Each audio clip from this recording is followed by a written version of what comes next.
her career while growing together with her daughter, Kat. There were a lot of stories and key takeaways from last week. Today, we are very happy to have Kat Hu, Sandy's daughter. Kat Hu graduated as a member of Uiuc's engineering class of 2018 and was the founder of DIBS, winner of the 11th Annual Illinois Innovation Prize. She was then a management consultant at Mckinsey and is now chief of staff at Turing, a fast-growing startup. My name is Leo, and I'm currently a student at UCLA. During tonight's session, I will ask Kat some questions about her life experiences, but everyone feel free to ask questions of your own in the chat box below. And with that, let's begin. Kat, you're just a few years older than me, and you've already accomplished so much. You've had great success transitioning from your college to your professional life. While for many students, life after college is daunting, and many have trouble figuring out exactly where to start. So Kat, I'd like to ask you, what advice do you have for college students who are looking for initial opportunities out of college? Thanks, Leo, and thank you, team, for having me here today. I'm excited to get to know more of your experiences as well as share more about mine. So, Leo, to repeat the question was, what advice do I have for people looking to do, looking for new, sorry, could you repeat the question? Yeah. What advice do you have for college students who are looking for initial opportunities out of college? Awesome. So like first careers out of college. Mm-hmm. Perfect. Okay, I'll give a quick intro or give a deeper intro on my background. Yeah, of course. So after college, I did a fellowship at Boulder, Colorado in social entrepreneurship called Watson Institute. And then shortly after that, I went to Mckinsey as a management consultant. My path, I think the way I chose Mckinsey, which was like my first real job out of college, was because I was trying to optimize for opportunity. For consulting, similar to how I chose my major of engineering college, it just opens doors to so many new and possible opportunities afterwards. So highly recommend that as an avenue. And then one more answer to this question would be to look for structured learning opportunities. This was an advice that one of my mentors gave me in terms of what to look for after college. He mentioned that it's important to look for programs that have some structure in learning. And so ones he recommended were like big tech. They have like APM programs, which stands for Associate Product Manager, as well as like consulting, like McKinsey, Bain, and BCG. Really good mentorship, helps you start your career off on a very strong start.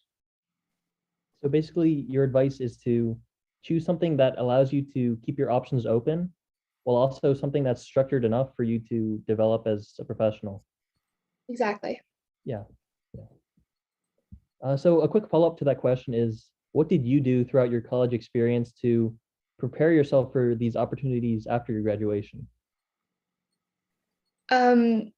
Sincerely, I followed my interests. Mm-hmm. I actually didn't know about Mckinsey until like last year of college. I didn't even think of applying to Mckinsey till like the last year of college. The reason was, I think each step of the way, I just did things that I thought were interesting. Engineering I thought was interesting because I met so many people building things in engineering, going to hackathons, building startups. And so that's the path that I chased for a while. I actually dropped out of college for a bit. I went to France to build technology products. Oh, wow. With master students there at Central Supélec. It was incredible. It was so much fun. Then I headed to Morocco, learned surfing, did some homestays. And I think I just had a very unconventional path. Afterwards, I fell in love with entrepreneurship and social impact because I thought it was so fascinating that with engineering, you can create an impact that impacts so many people with like, you're creating it almost out of nothing, just like technology. Yeah. And that's how I led to me founding DIBS, which was an online platform connecting excess food from grocery stores to food agencies like homeless shelters that need the food and that would otherwise go to waste. Well, it's perfectly good food. Yeah, I can see your passion for it, obviously. So your advice is to essentially, everyone's path is going to be different, but if you follow your passions, you'll succeed wherever you want to go. 100%. I really believe that. I also think that there are no wrong paths if you follow your passions and follow your interests. Life is long, and different opportunities and different experiences, it will lead as an input into the next thing you do. Like, you'll still have skills, you'll still have networks, you'll still have a storyline. So don't be afraid to take a risk and do what you think is really interesting for yourself. Yeah, that's a great point. Additionally, throughout high school, college, and in the workplace, there's always going to be stress, right, on your mental health. Are there any methods that you use to deal with the stress in your different environments? Yeah, another really good question. I feel like a lot of people who are on this Zoom call are parents or are actual people, students who are more of like hyperachievers or overachievers. And with that comes naturally a lot of stress. What I found that helps a lot perhaps is three things. The first one is focus. The second one is routine. And the third one is, honestly, it's like exercise. So going deeper on each. For focus, it means like, instead of trying to do everything, assess the list of things you need or want to do. Think about what actually can drive the greatest impact and go deep on that. Yeah.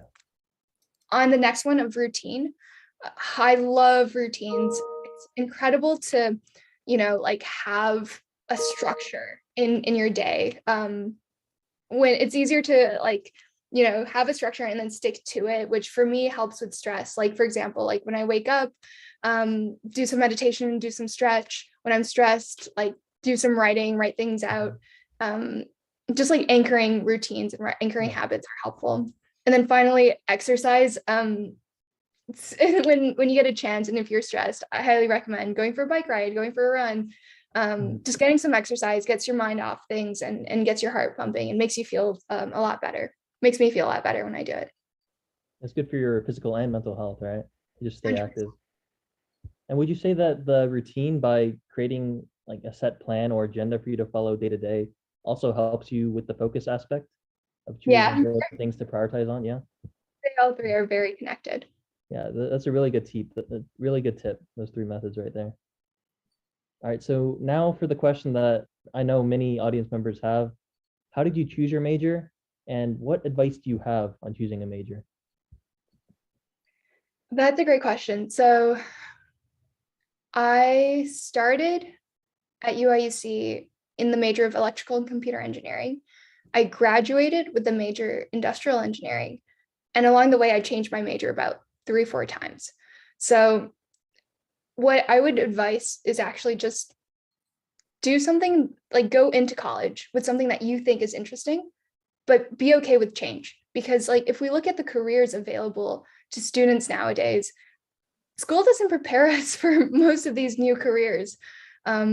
Instead, just learn things that you think are interesting, learn things that have transferable skills. I love engineering because it teaches problem solving, and problem solving is fundamental to so many different careers. And then be okay to change. Like, life is long. A major is just a major. It's more about like what you do with that major, how you talk about that major, and what you learn in that major that you can even do in other places. Yeah. So the major itself is not the most important thing. It's about what you learn and if you can apply that to what you want to do in the future. Exactly. You nailed it. It's a good point. So now moving on a bit more from the college experience to that of the family setting. As we know, in the midst of the pandemic, many families found themselves all stuck inside with each other more than ever before. And for some, this was a blessing, while for others, they didn't really have any idea with what to do with their family time. And when teens finally become adults and leave the house for college and beyond, it can even stay hard to maintain a good relationship with your family. So what are things that you do with your family to maintain that close bond, and how have you stayed connected to them so closely, even though you're now a fully independent adult? Yeah. I think this is a pretty personal question, so I'll answer it from my perspective. And Hopefully it's helpful for others, but I know like every family has different situations. Yeah, of course. So during COVID, a blessing in disguise for me was that I could work remotely, and we had to as a necessity because of COVID. Yeah. From there, so after leaving college, or from college onwards, I was just, like living outside of the house, or living outside of my family home, and doing what most teenagers do, or young adults do. And so I took this opportunity out after, when I could work remotely, to be like, wow, I want to spend some more time with my family. I can live with them. This is like a precious opportunity that I wouldn't get otherwise. And with that, so I prioritized spending a couple months back at home. And for anyone here who can work remotely, either now or in the future, I highly recommend doing this when you graduate.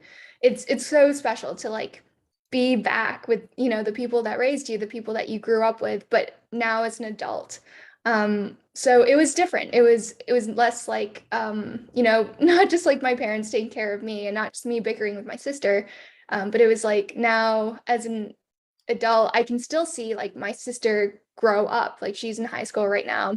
With my parents, I could like, cook food with them instead of them always cooking food for me. And it was just like this ultimate like comfort of being with the people that know you best. Yeah. Yeah, that sounds really wonderful.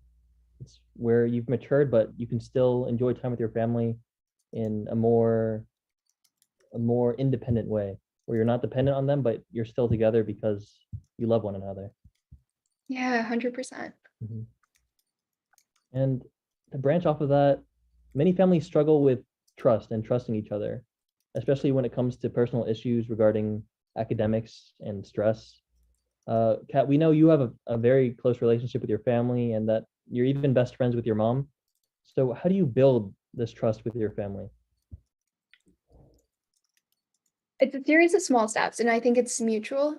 So as a kid, I probably, honestly, I probably have given my parents like mini heart attacks throughout throughout them raising me. It would be like in high school, me taking a trip to go to Quebec to learn French and live with a family there.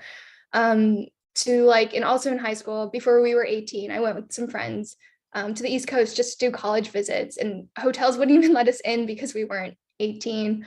To like, in college, like dropping out of school and pursuing what I wanted. Also in high school, I convinced my parents to raise backyard chickens. So all these like very unconventional things, but like each step, it's like a trust game. It's like, I really want something.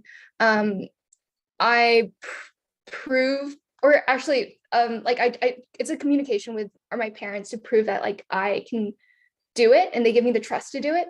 Then when I execute and I actually do it, and I'm safe and I've gained stuff from it, then they start building their trust of like, oh, Kat can do this. Like she is okay to do this. And so each step along the way, it's like, by continuously like one, like keeping my parents in the loop of what I do.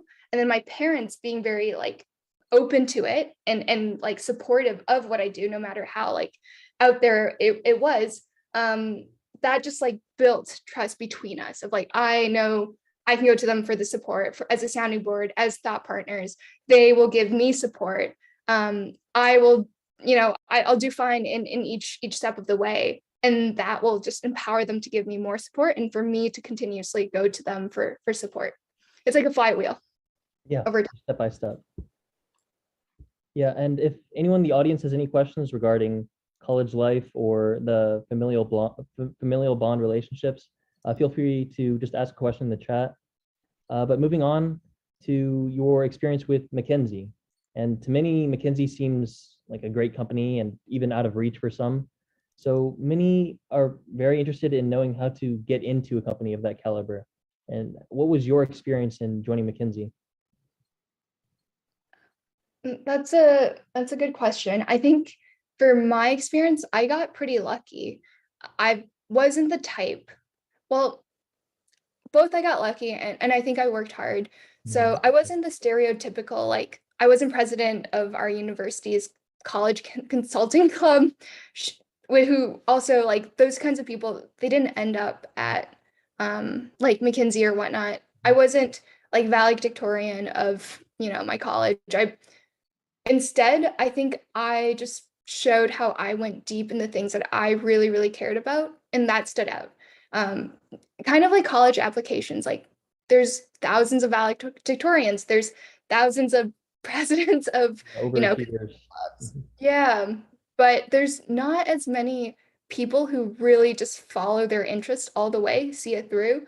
Um, and I think that was like more of my interesting story that led me to get into consulting and let me get into McKinsey specifically.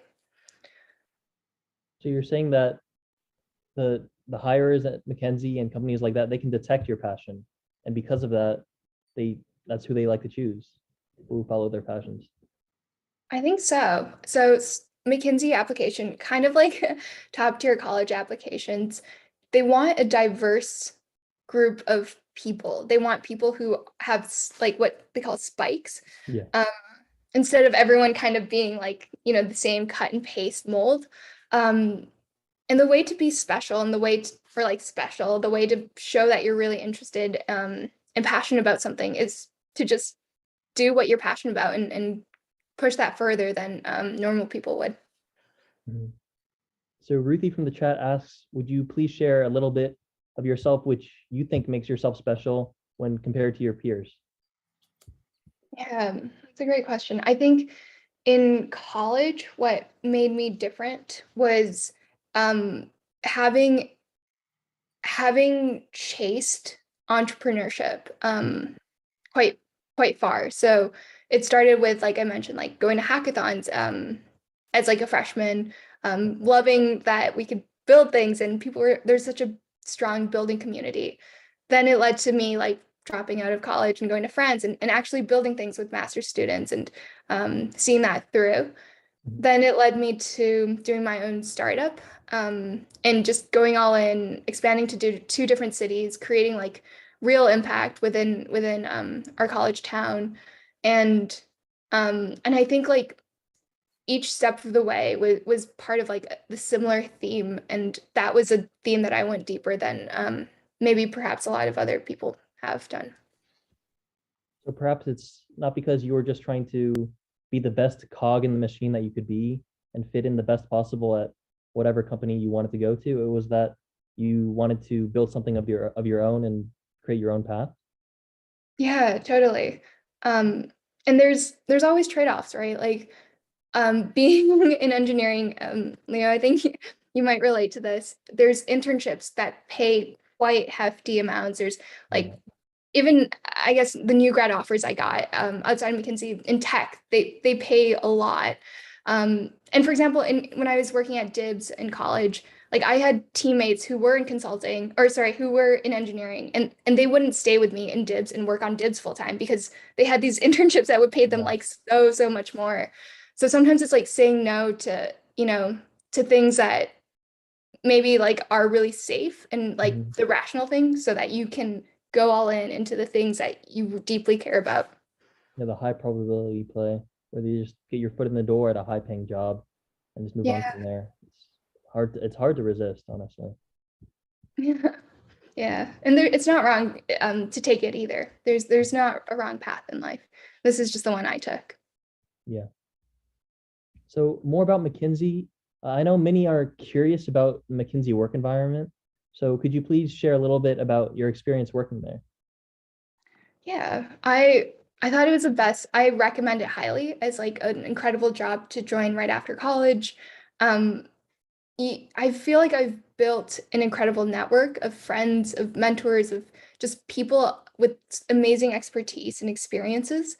I feel like I've built fantastic professional skills. I know how to, the small things like drive a meeting, get a project done, align stakeholders, as well as I've learned how, in a business sense, to problem solve and do deeper analytics. And I feel like all of that together has been fantastic, as well as I do have to appreciate like there's so much privilege in having McKinsey as like and just a name on your resume. It's something about prestige. I don't I don't completely like agree with like prestige, but it ultimately it benefits you a lot in terms of like jobs you want after college or after that career, or what you want to do after. Just like having that on your resume exactly opens a lot more doors. So we have a question from the chat from Brian Yang.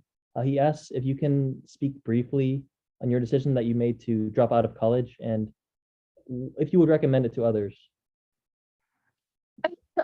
I think if you have a really good reason to drop out, I'd recommend it. The reason is because college is always there. You can always go back to college. Like it's not going anywhere. Whereas like sometimes chasing a very time sensitive opportunity, that's fleeting. Yeah. So speaking of leaving college, what was the deciding factor that prompted you to leave Mckinsey? As you said, it was already a great brand name job that was really a safe step towards your future steps in your career. Yeah.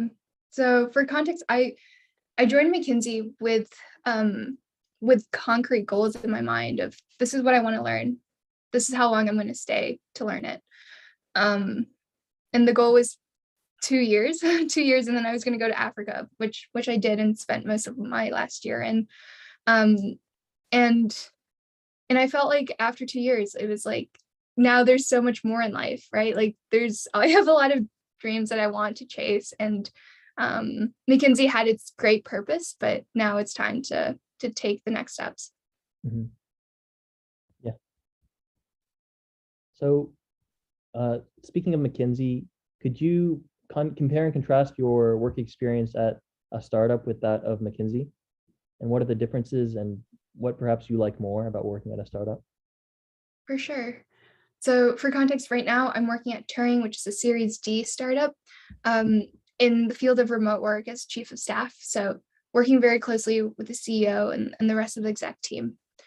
In what I'm like, so every step of the way, I feel like my career, I have an idea of what I want to learn and how long I want to stay there.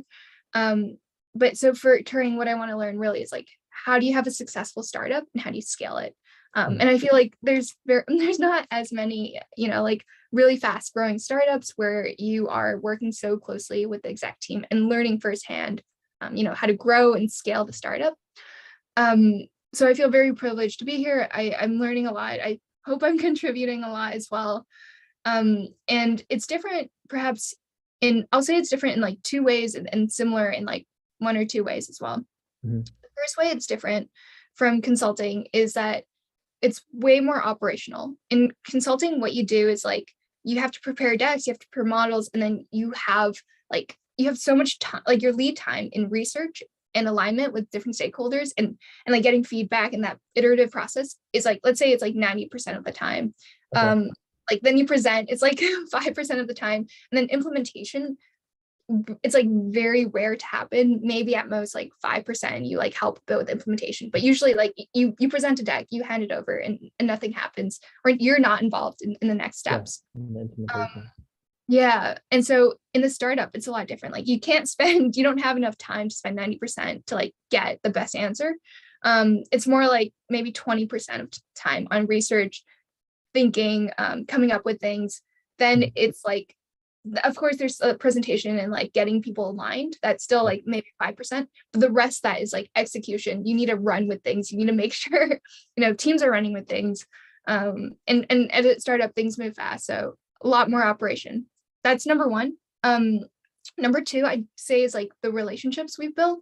So for context, at Mckinsey and consulting, what projects, which we called studies, they're on average about like mine were about like 4 to 6 weeks. So every 4 to 6 weeks, you're with a different team, different project, different topic, then you switch and onwards and onwards. So the way you deliver value, the way you make relationships, it's a very different model than, at a startup, you're with the same people for forever. You're on for the ride. Yeah. Yeah. And then jumping to how it's similar is that I'd say the company I joined, the team I joined, it's very similar in terms of the type of people. It's like, I feel like very intelligent, very hardworking, caring, and just like fun people. And that was something I was looking for when I left consulting, to be with similar kinds of people as consulting. We have another question from the chat. Sharon Zhang asks if you did any internships at a consulting company before Mckinsey. I didn't. I wasn't planning on doing consulting in college. So walking through my internship path, freshman year, summer, was interested in startups. I interned at a startup that was an idea that I had, but instead I found the startup. So I was like, oh, can I join you guys? It was called Uiuc in San Francisco. So I moved out to San Francisco, did web development because I was interested in being technical there. Mm-hmm. Discovered I didn't really love it, and it was a bit too small of a scale. So the next summer, I wanted to try something completely different just to see if I liked it or not. Yeah. So I joined a big insurance company in New York City the next summer as a technology analyst. Realized I didn't love that either. There's parts of things that I loved and didn't love. And so the next summer, I tried a product manager internship at Redfin, which is like a medium-sized startup in Seattle. So I felt like each summer I wanted to spend it trying something completely or almost as different as I can. So I can like have more data points on what I wanted. They were all in tech because I studied engineering and I was in tech. And I'd say that internships are so great. Like for anyone in college, for anyone going to college, like get internships, do internships. It's like a risk-free way to explore, to try new things. And like, yeah, and they're just really fun. Because you got to see what you liked and what you didn't like from each opportunity that you took. And through that, you got to finally choose what you wanted to do for a living. For sure. And it's easier to do an internship for 3 months and then not go back to the company versus like, it's almost it's not impossible, but it's a lot harder to join a company full time, be there for 3 months and be like, I want to try a different company for 3 months. Like full-time recruiting is a lot different than internships. Yeah, for sure. Cheng from the audience has a question. He asks, did you focus on a certain field while working at Mckinsey based on your engineering background, or did you handle all different kinds of these studies that you mentioned? Yeah, I try to focus on digital projects studied. So, but this was across various industries, did like public sector, did fintech, did some social impact, did like all these different sectors. But I do have a passion for technology. And so try to stay in technology / the digital practice. And then Angela Sun from the audience asks if you have any deeper thoughts about the PM internship. Yeah. I really like product because for me, it was like an intersection between all these different domains. And it was like between engineering, between like the business and strategy, between like design, between like the actual users, like you're the single point and you have such a broad visibility, and that made work interesting. The reason I didn't pursue product management as like a full-time job was I felt like my scope was not as high as I wanted it to be. I felt like when you start as a product manager, your scope is fairly small. Like you're working on a specific feature, you're working on like very like I felt like yeah. So I wanted to do something that's a lot broader, have more of a bird's eye view, instead of and I knew I could only do that in the product role if I like, worked a long time and gotten a lot more senior, but I kind of wanted it right after college. And so consulting was better for me for that. Yeah, these are great questions from the audience. Keep them coming. If you have anything you want to ask Kat about, just feel free to type it in the chat. All right, so on to the next question. What was the biggest factor that led to you becoming an entrepreneur? If there is one. I think it would be learning. And part of learning is like maybe boredom. Like once you do all these internships or go through some of these classes, I think for me, I was a bit bored. I was like, my learning curve isn't as steep. I'm not doing things that I'm truly very passionate about. So I wanted to make my own, make my own career where I could get everything I wanted or more of what I wanted. Yeah. And that led me to entrepreneurship. Yeah, for sure. So it's all about you wanting your curiosity, right? Your curiosity and wanting to essentially build up your library of skills. For sure. Yeah. Well articulated. So now a question from the audience earlier, a bit of a sillier one. If you could travel back to third grade with a time machine, what tips would you give to your younger self? And if there's anything else that you should have done or shouldn't have done? Third grade, I was in Toronto in elementary school. I honestly, I don't think anything I had done then would have made a difference in my life. I think this is such an interesting question, and maybe to reemphasize or like to reword it a bit of like advice to give to my younger self, I'd say just not worry about things. Maybe as a kid, there's always like a bit of worry of like, what should I do next? Like, what should my career be? What classes should I take in high school? What class should I take in college? Yeah. And then in the grand scheme of things, everything just falls together, and worrying there's a lot of unnecessary worrying, I think is what I'd say. So you're saying that the worrying, it won't help you succeed, and really everything is going to turn out fine. So it's just kind of just meaningless for your mental health. Yeah. Yeah. Maybe less on in third grade, but maybe more in high school, starting high school. Especially as you get closer to college, that age. For sure. So another question from the audience from Chang. How does your engineering background contribute or benefit to your startup career? Good question. So when I say startup, I mean like startups with a lot of technology. Like you're building a product with technology that can scale and create impact to a lot more people. And with technology, to build technology, it helps to have an engineering background. So I guess maybe also for context, my boyfriend, he runs a startup, and he studied chemical engineering, but then he like self-studied a lot of computer science. And then he built a company, raised a lot of money, and is like just like running with it because he has like the software skills, and is able to speak the software language, work with the engineers, like understand how to communicate, understand how to ship things. And that's core to like building something with technology.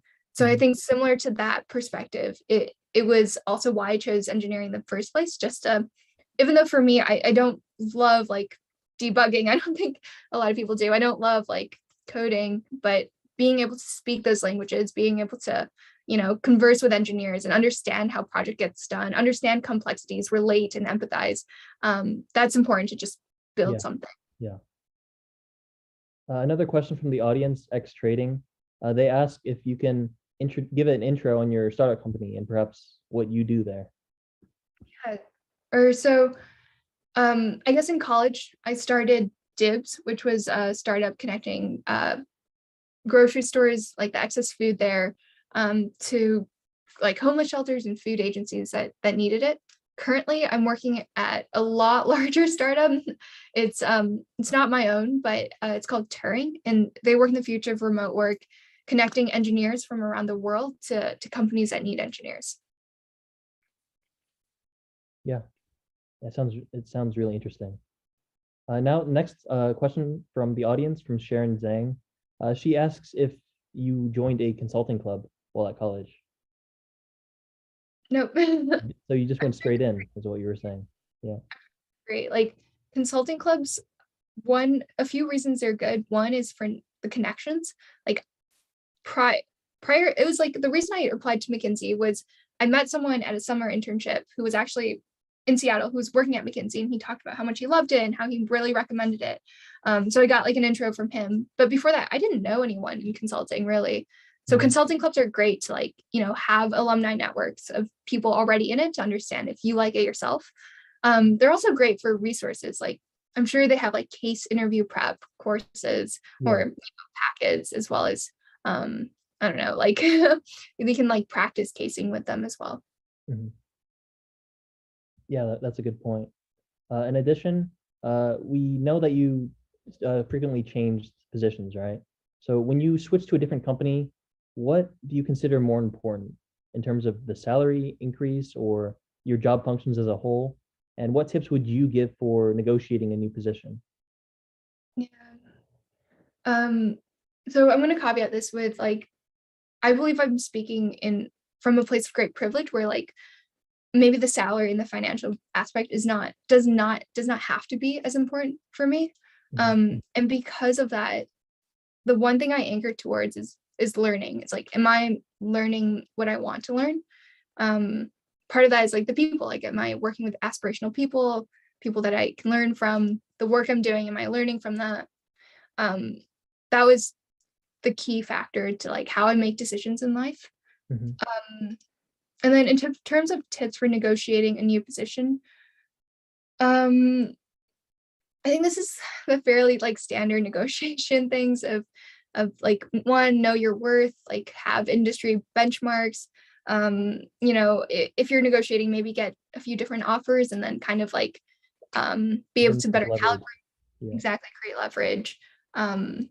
And then also for startups, like know where you can negotiate, whether it's like there's so much more, right, than just the compensation. There's like the stock options, maybe there's like time off, maybe there's healthcare benefits that a company provides, which isn't really negotiated, or like a sign-on bonus, or it's just a holistic picture. So understand what's that holistic picture look like, what's really important to you, and go from there. And then also shout out to my mom. If you have mentors, which I did like with my mom and some other friends, reach out for advice, get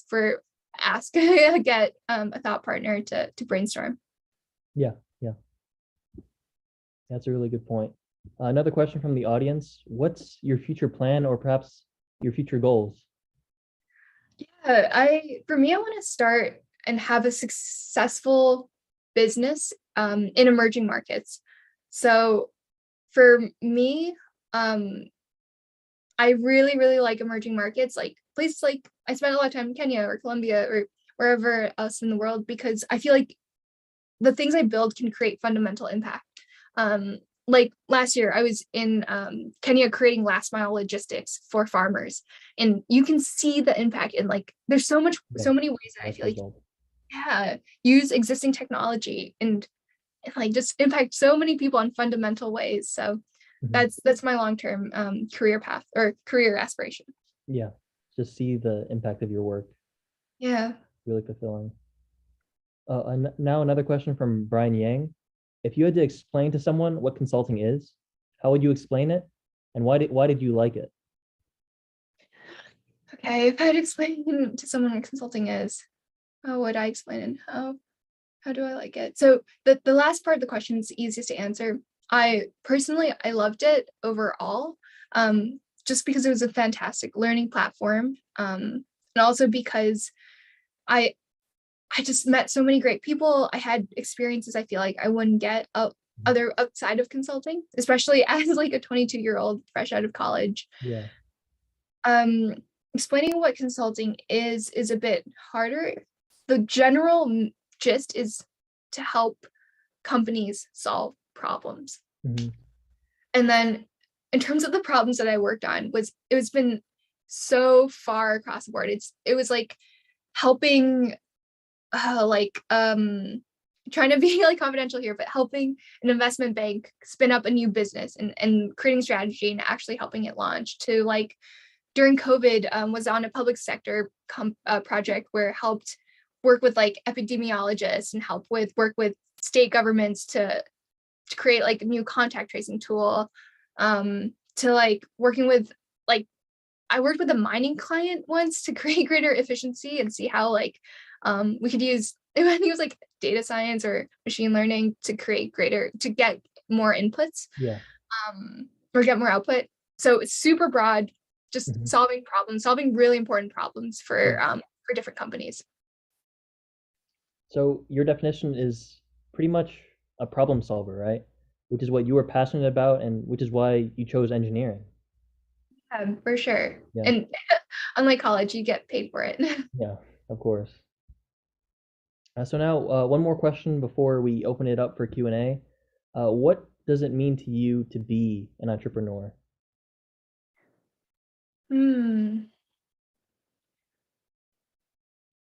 I think to be an entrepreneur means that you have the autonomy to choose the problems you want to solve.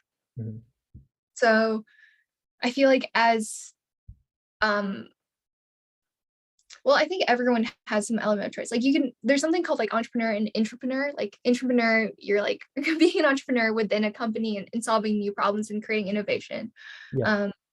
And I think just being like an entrepreneur on your own is like, you get to choose your problem space. You get to choose what you want to solve and go and tackle that. Mm-hmm. And would you classify yourself as the intrapreneur or the entrepreneur? Currently neither. I think I'm just someone who's working for a startup. I would say like I'm an aspiring future entrepreneur. Okay. So that's your future plan and future goals is to create a company where you can solve problems that you're curious about personally. Yep, totally. Another question from the chat. What advice do you have for parents to be supportive and not to worry about their kids after either they start in college or even after they start working?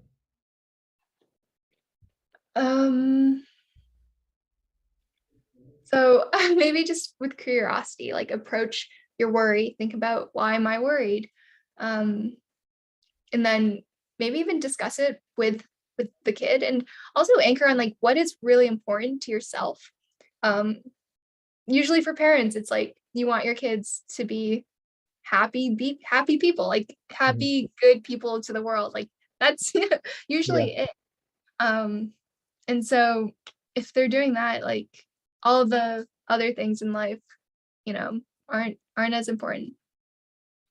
So basically, you are telling parents to really just trust their kids and that as long as they're happy, they'll succeed in whatever they want to do. I think just happiness is success, and you don't always have to be happy, but I think when you have more happiness and more like and like just being a good person, I feel like that's something that should be celebrated in and of itself. Do you have any advice, however, on how these kids who are now independent can stay close with their family, seeing that they really have no opportunities to see or really live with each other?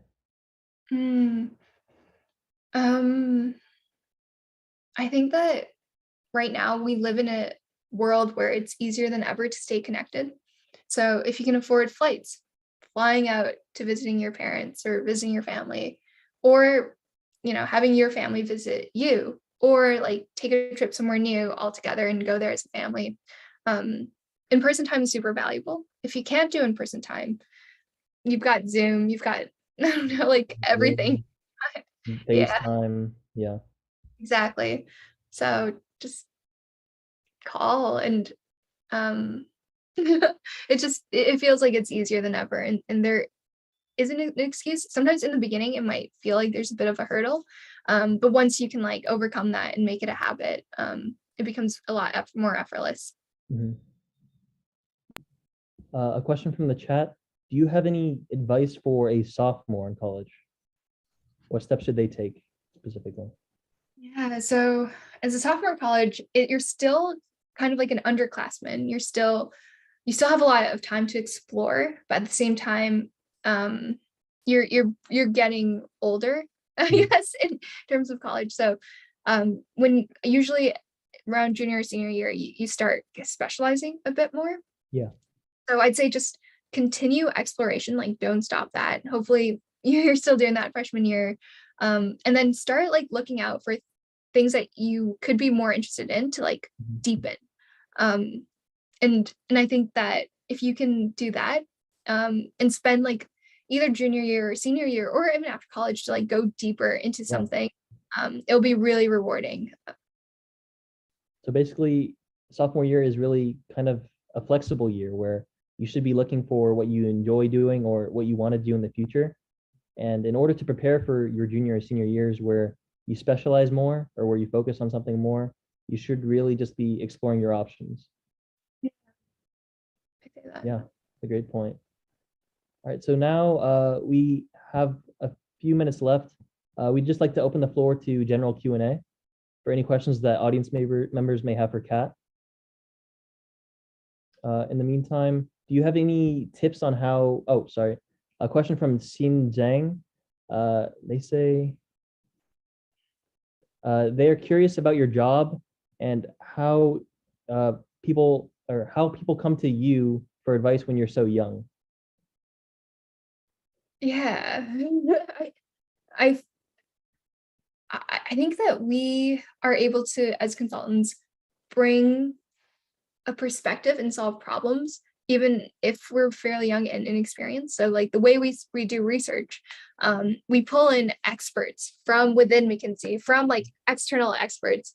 And we're constantly like, and also like partners, even though I'm young, like there's partners at Mckinsey who are experienced and they've seen the same problem so many times.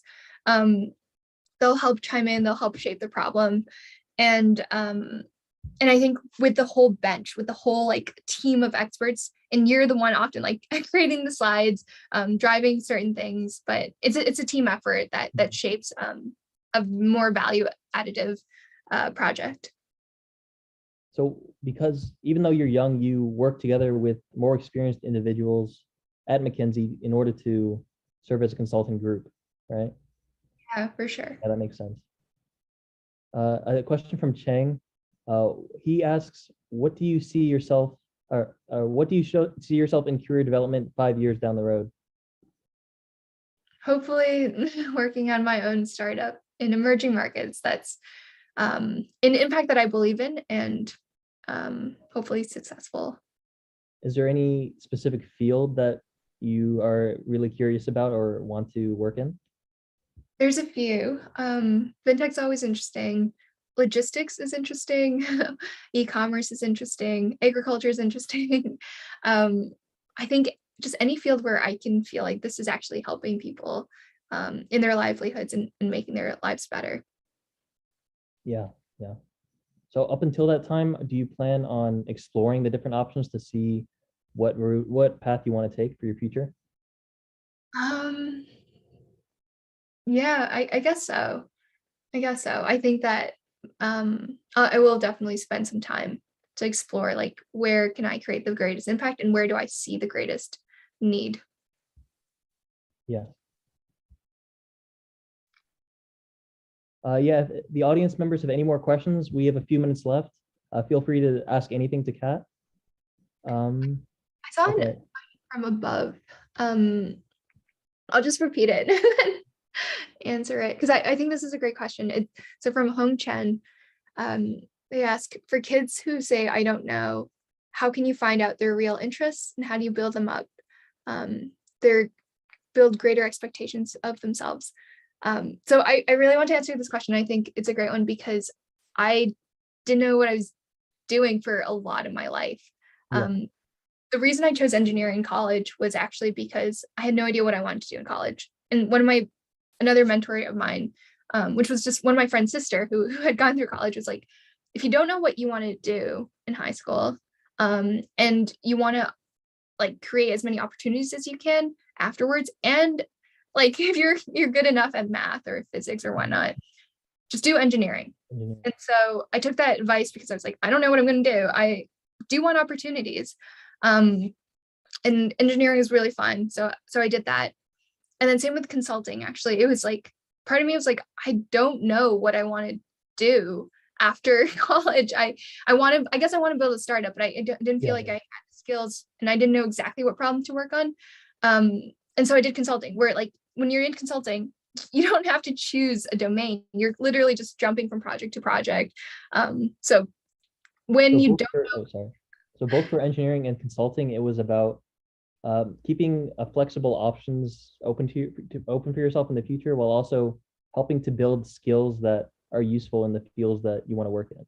Exactly. So that's what I'd recommend if your kids don't know what to do. Just start doing something and do something that optimizes for a lot of opportunities.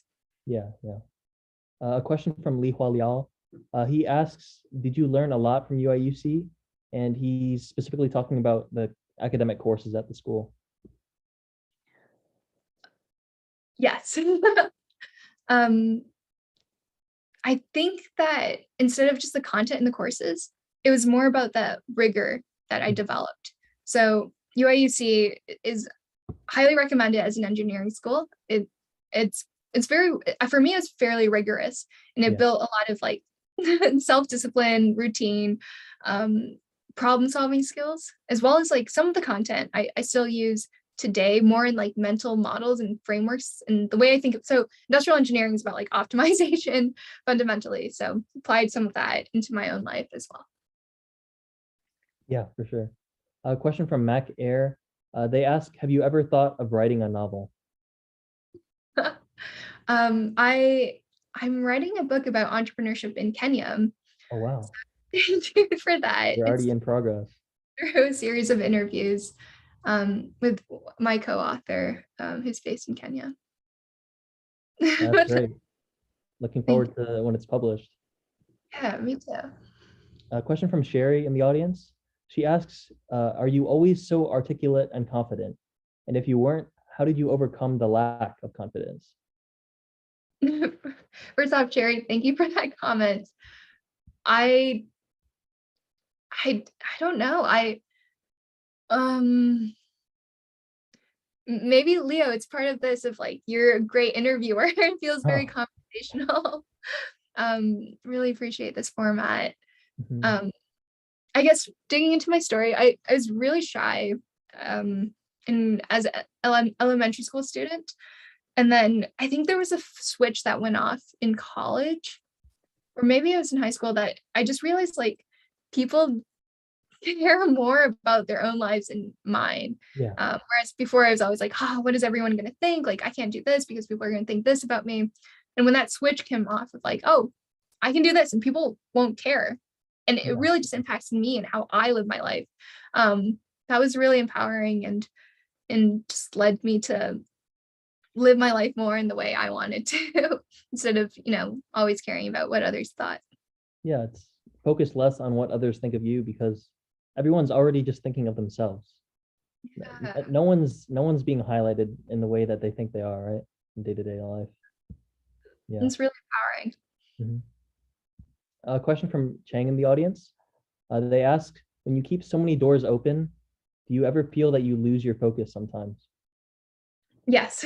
And so I would say to time bound when you keep your doors open. So for me, college, 4 years of engineering, like I knew that was enough time to explore and figure out what I want to do after.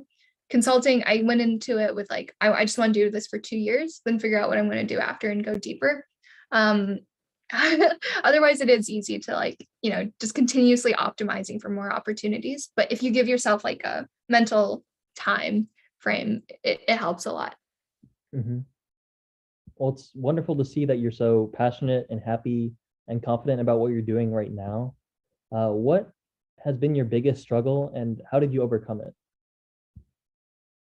If you're comfortable with sharing. Yeah. Definitely a lot of struggles. I have to say, perhaps one of the biggest struggles when I was going through it, it felt like the big struggles. And then looking back, I'm like, I was so easy. But one of the biggest struggles was, and I think it's a theme, but was like dropping out of school in college. Because in the moment, like no one really drops out of U of I. Like everyone's like, you got into a fantastic EC program. Like, why are you leaving? Your parents are probably not that happy because you're like, I'm sending you to college for a reason. Your friends are concerned and so on and so on. But for me, it was just like, that was one of the first steps I took to like follow my gut of like, this is really what I want to try. I really want to try, living abroad and working on technology projects and building things like completely and fully.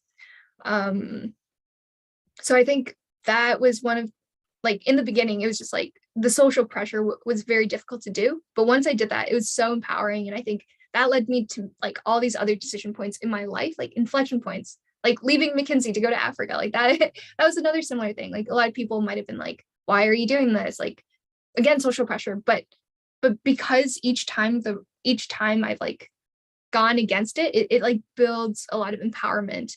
And it probably started like in college, in that moment. Yeah.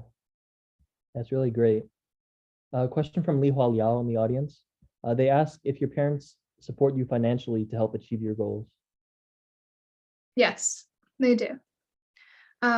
Really, really appreciative that it's a privilege, I think, that that they back me with that. I think it's for me to kind of reassure them. I give them like a game plan of like, maybe I'm only doing this until this amount of time, or this is like this budget and it's reasonable. So like going to going to going to France to build technology products. That was on my own money. Like I saved money from an internship in tech that was more lucrative, and I used it there, and I got like and I was paid for like building technology products, so I didn't have to pay into something like school. But like my parents paid for my college tuition. My parents like paid for all my classes growing up, like from like ballet to basketball to everything. I feel like they've supported me a lot more than financially with their time, their energy, their support. Yeah, that's really great of them. All right, so unfortunately that we are out of time. Mark Nadell has some special announcements about MyT. So before we end it, thank you so much, Kat, for coming on and sharing your experiences and insight with us. I really wish you well in the future. And in addition, thank you to everyone who tuned in. Thank you to the audience for taking time out of your Tuesday to be with us today. Thank you, everyone, for the thoughtful questions, and Leo for the thoughtful moderation. This was very enjoyable and great to meet everyone here. With that, I'd like to hand it over to Mark. Great. Thank you. Thank you very much, Kat. Really appreciate your time, your energy, your focus, any preparation you put into participating tonight. Thank you, Leo, for being an awesome moderator, keeping things interesting and moving. Thank you to the audience, too. It was really great to see all of these interesting questions.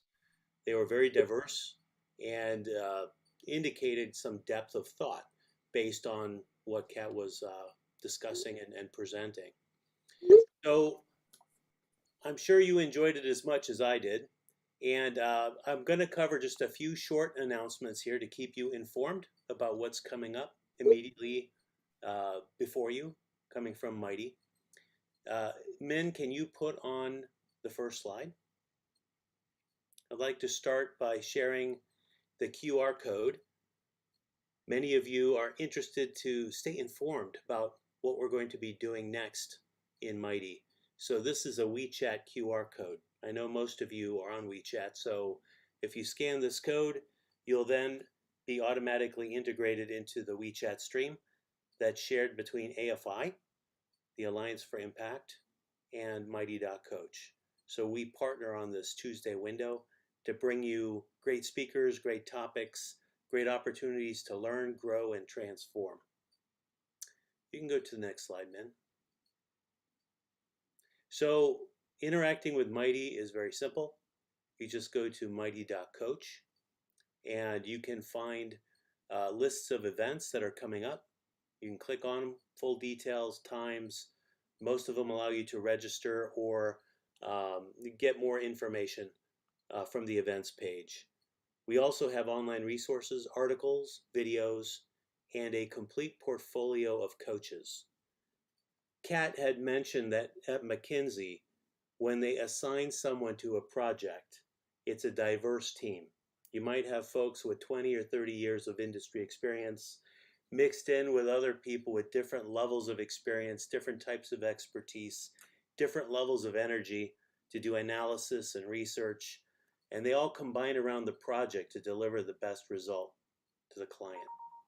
What you can think about MyT is we have a gallery of coaches, and our members can assemble their own board of directors to support their transformation and drive results towards their business goals, long-term or short-term. So if you're looking for a mentor, someone to help you on an interview, someone to do an assessment for your career, give you guidance, teach you how to network, develop your assertiveness, your communications, we have a whole portfolio of coaches you could search from and get that support. along with their articles that they write and publish. So it's as simple as go to MyT.Coach. With your first name and your email address, you can have a free membership. And then you can add coaching credits for when you need to get one-on-one support or participate in small group coaching sessions. We also have online calendars for our coaches so you can independently book time and get on their calendar. It's at your fingertips. Who you coach with, when, and at what time. Next slide, please. So now we're going to play a short video about small group coaching sessions, which are a very interesting opportunity for our members. It's a 2-minute video. Anytime you're ready, Min.